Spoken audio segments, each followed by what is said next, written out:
ইউক্রেনের নিপ্রো শহরে গত বৃহস্পতিবার রাশিয়া একটি বিমান হামলা চালায়, যে সম্পর্কে প্রত্যক্ষদর্শীরা বলছে সচরাচর যেমন বিমান হামলা হয় ওই হামলা সেরকম ছিল না।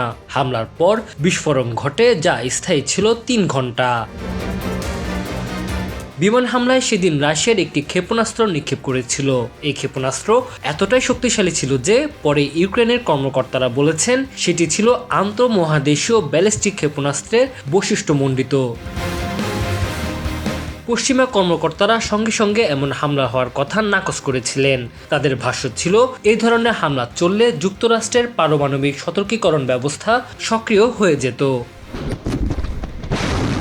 ইউক্রেনের ওই হামলার কয়েক ঘন্টা পরেই রাশিয়ার প্রেসিডেন্ট ভ্লাদিমির পুতিন জাতির উদ্দেশ্যে এক টিভি ভাষণে ক্ষেপণাস্ত্রটি কী ধরনের ছিল তা স্পষ্ট করে জানান। তিনি বলেন, রাশিয়ার সশস্ত্র বাহিনী ইউক্রেনের নতুন প্রচলিত মাঝারি পাল্লার ক্ষেপণাস্ত্র হামলা চালিয়েছে, যার কোড নাম ওরেশনিক। পশ্চিমা অস্ত্র ব্যবহার করে শত্রুরা রাশিয়ার বিশেষ সামরিক অভিযানকে প্রভাবিত করতে পারবে না। সৈন্যরা সফলতার সাথে অগ্রগামী হচ্ছে।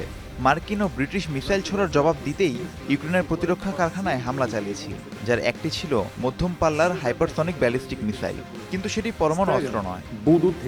রাশিয়ার ভাষায় ওরেশনিক শব্দটির অর্থ হচ্ছে হেজেল ট্রি। পুতিন বলেছেন, এই ক্ষেপণাস্ত্রটি শব্দের চেয়ে 10 গুণ বেশি গতিতে ছুটে গেছে। এমন গতির কারণে রাডারের পক্ষে এই ক্ষেপণাস্ত্র শনাক্ত করার কোনো উপায় বর্তমানে নেই। গত বৃহস্পতিবার ইউক্রেনের নিপ্রো শহরে এই ক্ষেপণাস্ত্র দিয়ে সেখানকার ক্ষেপণাস্ত্র ও অন্যান্য অস্ত্র তৈরির একটি প্রধান কারখানায় আঘাত হানেছে বলে এই হামলাকে পুতিন নতুন ওই ওরেশনিক ক্ষেপণাস্ত্রের পরীক্ষা বলে উল্লেখ করেন এবং বলেন এই পরীক্ষা সফল হয়েছে কারণ ক্ষেপণাস্ত্রটি লক্ষ্যে পৌঁছেছে। Tanzil Hasnat, MCTV, US.